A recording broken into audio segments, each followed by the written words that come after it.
John's still with us. We've had so many people get in touch with us today about back pain. Everybody wants a bit here today. Everyone wants a bit here. What can we say? Dawn's on the line. Dawn, are you there?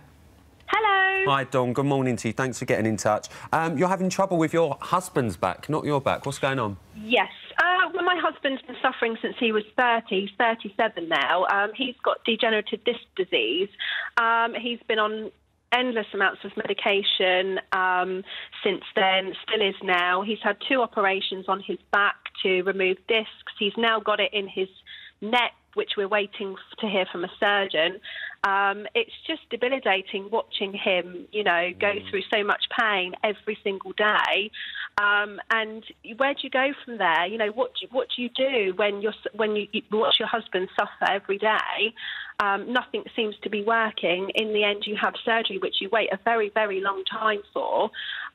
You know, Dawn, he hasn't had surgery, has he yet? He's had 2 surgeries on his back, and he's due. Yeah, and he's having one on his neck soon. So yeah, it's just debilitating watching him, you know, go through that every single day. The pain, you know, watching his mood deteriorate as a person, change as a person, you know. So Dawn, was he better after the fusion surgery was done? Sorry? Was he better after the fusion surgery? I would say it went from excruciating pain to just moderate pain, you know, but he still suffers every single day. It's just such a long process to know, you know, from when you go to the doctors, you get put on different medication, doesn't seem to be doing anything, nothing seems to be working. Yeah, so it does need to be a bit of a process that the patient goes through, starting with the simple, safer treatments, as we've talked a little bit, like physiotherapy and exercise work.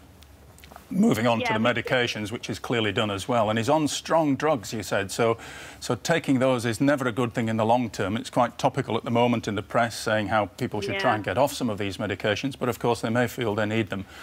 With surgery, with fusion surgery, the aim is to turn 2 bones into 1 bone, or sometimes more.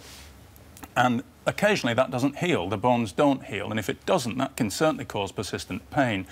If that's the case, really the only alternative is more surgery to try and finish what you've started with the operation. And that sounds awful, John, but is it a case of having to just deal with that and keep having the corrective surgery until it takes and works? It usually does take, but you can use other techniques. Everybody knows about TENS machines, which are used a lot in labour wards to control pain.